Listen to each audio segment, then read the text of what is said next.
Osmoregulation in terrestrial animal, स्थलीय जंतुओं में राशन नियमन।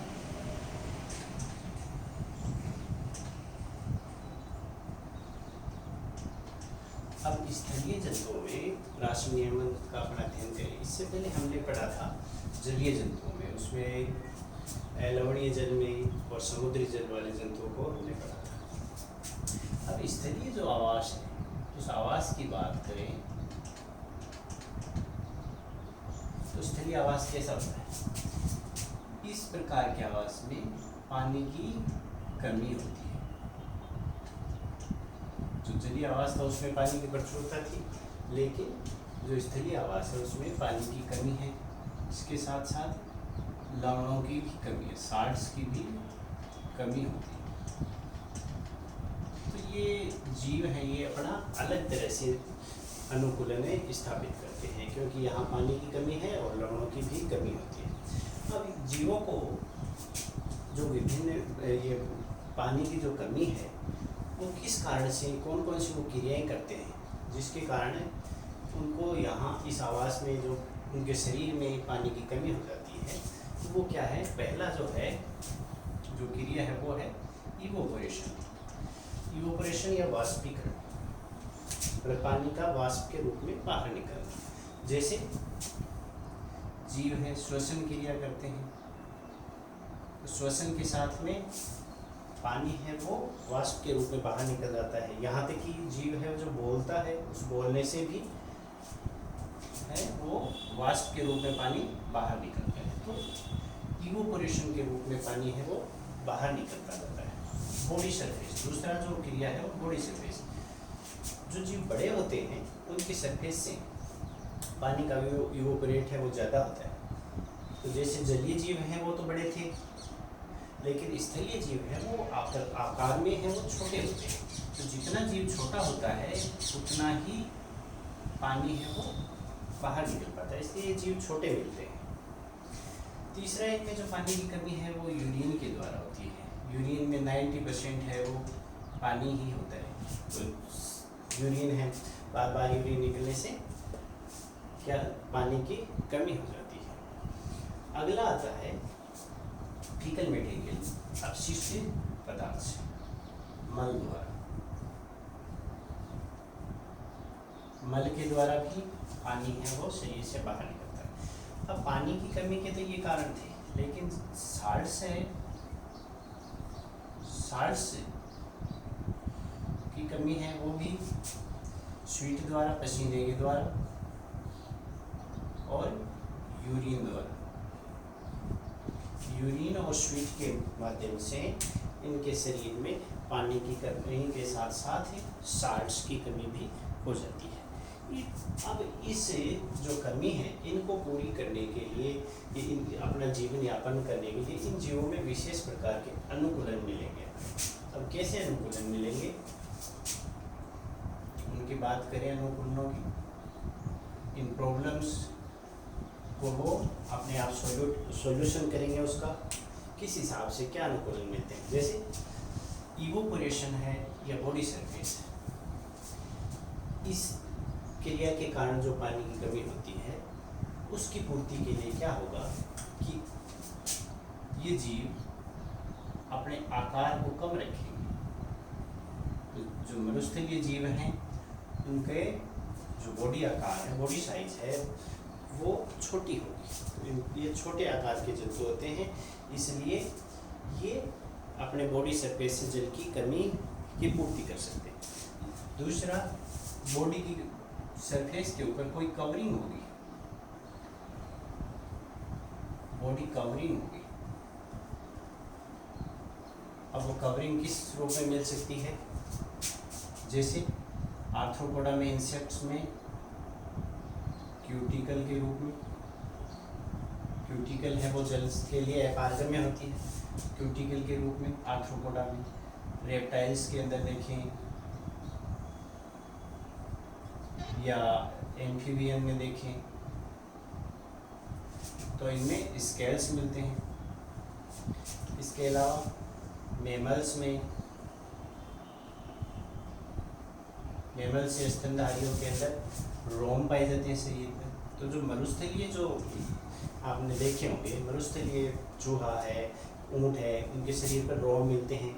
यहाँ तक कि ऊँट की जो नाक होती है वो भी बालों, पूरी बालों से घिरी हुई रहती है, जिससे क्या होता है, श्वसन के द्वारा भी कम से कम पानी का लॉस हो, और बाल है वो सीधा इवोपोरेट होने से रोक सके पानी को। तो ऐसी इसी प्रकार केराटिन की कोई परत हो, केराटिन की परत होती है इनके सबके, रेप्टाइल्स से भी, मैमल्स के बाहर स्किन के। तो केराटिन है, ये भी डेड मटेरियल है, तो ये भी पानी को बाहर जाने से रोकता है। तो इन जीवों के बाहर एक कवरिंग मिलती है। तीसरी जो है जो कमी का जो कारण है वो है यूरिन। अब इस यूरिन के साथ में पानी की अक्षेष मात्रा को रोकने के लिए क्या होता है कि इन जीवों के जो नेफ्रॉन्स होते हैं, नेफ्रॉन्स के जो हेनले लूप भाग है, वो हेनले लूप है वो बड़ा होता है, हेनले लूप है बड़ा दिखता है। तो ये हेनले लूप बड़ा होने से क्या फ़ायदा होता है कि ये पानी को बाहर निकलने से, अक्षेष मात्रा में बाहर निकलने से रोकता है। इसके साथ साथ है पिट्यूटरी ग्रंथि, पिट्यूटरी ग्रंथि के पश्च भाग से, पश्च पिट्यूटरी से एक हार्मोन निकलता है, anti diuretic hormone, anti diuretic hormone.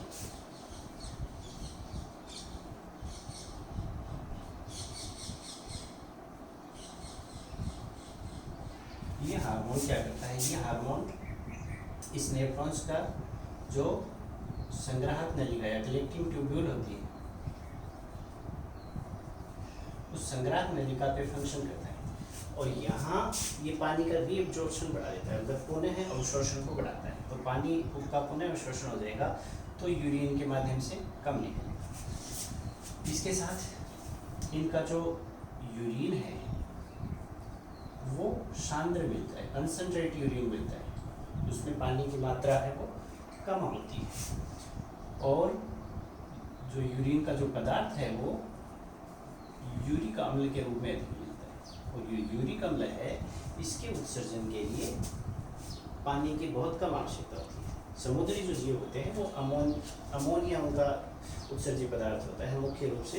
तो अमोनिया को बाहर निकालने के लिए शरीर से अधिक जल की आवश्यकता होती है, जबकि यूरिक अम्ल को शरीर से बाहर निकालने के लिए सबसे कम जल की आवश्यकता होती है, इसलिए इनका उत्सर्जी पदार्थ है वो यूरिक अम्ल के रूप में मिलता है।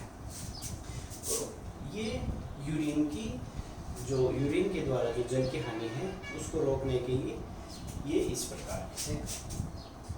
आगे आता है फीकल मटेरियल, मल द्वारा। मल से जल की हानि को रोकने के लिए क्या होता है कि इनकी जो कॉलन और रेक्टम है वहाँ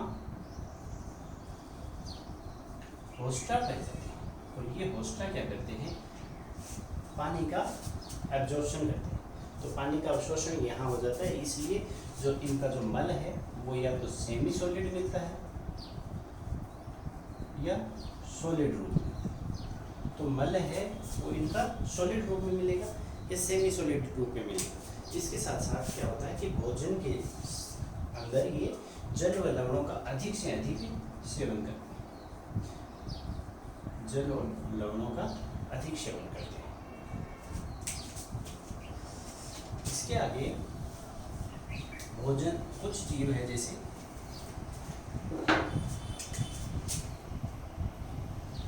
जब इनका जो भोजन होता है उस भोजन में ये पॉलीसेकेराइड का इस्तेमाल करते हैं। पॉलीसेकेराइड का, जैसे सीड्स से बीज ज़्यादा खाते हैं, तो पॉलीसेकेराइड्स का इस्तेमाल करने से क्या होगा कि ये जब इसका डाइजेशन होगा तो पॉलीसेकेराइड है वो मोनोसेकेराइड में टूटता है, और ये मोनोसेकेराइड में जब टूटता है तो जल का अणु निकलता है। तो इस जल से ये अपने शरीर में पानी की पूर्ति करते हैं। तो इस प्रकार का जो जल है, इस जल को उपापचयी जल कहते हैं।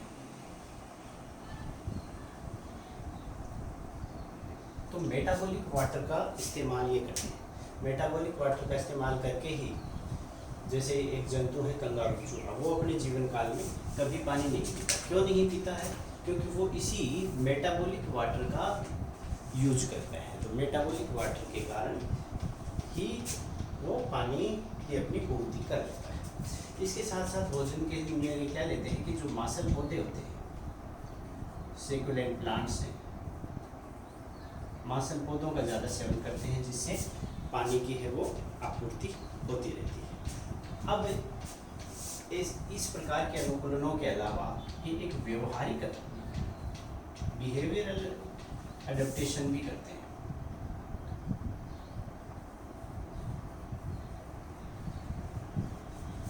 व्यवहारिक अनुकूलन, बिहेवियरल एडेप्टेशन, वो क्या होता है कि ये जीव अपने कुछ व्यवहार में चेंज कर लेते हैं। जैसे जब इनको भोजन की आवश्यकता हो तो ये दिन में नहीं निकले, धूप में, तो नॉकटर्नल हो जाए। रात्रि के अंदर अपने भोजन के पूर्ति के लिए बाहर निकलते हैं, नॉकटर्नल है। या क्रेपस्कुलर है, संध्याचल, क्रेपस्कुलर, संध्याचल हो जाएगी, रात शाम के समय भोजन के लिए बाहर निकले। तो ये एक व्यवहारिक चेंज हो गया कि इनका जो समय है वो बाहर निकलने का है वो अलग प्रकार से हो जाए। दूसरा जो व्यवहारिक चेंजेज आता है वो आता है कि डोरमेंसी, या डोरमेंसी वैसे प्लांट्स में आती है। यहाँ अपन जो जंतुओं के लिए जो शब्द इस्तेमाल लेते हैं वो है डायपाज, या इसको बोलते हैं सुषुप्तावस्था। तो जब पानी की कमी होती है तो ये जीव सुप्त अवस्था में रहते हैं, सुषुप्त अवस्था में रहते हैं। और जब पानी की अधिकता हो जाती है, बरसात का मौसम आता है, तो बाहर निकल जाते हैं। जैसे आता है सावन की टोकरी है,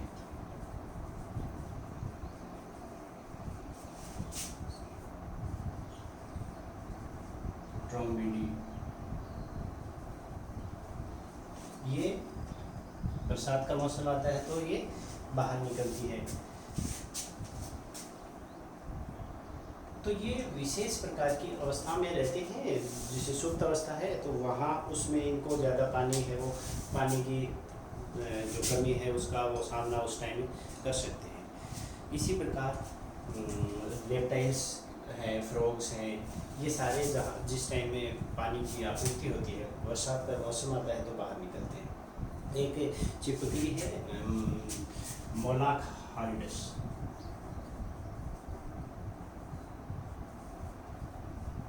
मरुस्थलीय छिपकली है।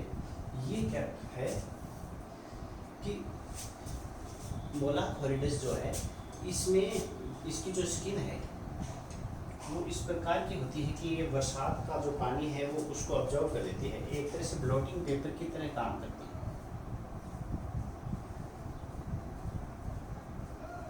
ब्लोटिंग पेपर की तरह बरसात के जल को ये अवशोषित कर लेती है, और जब ये अपने अवशोषित करके और अपने शरीर में पानी की पूर्ति का करती है। इसी प्रकार हम देखें कि जो बर्ड्स हैं,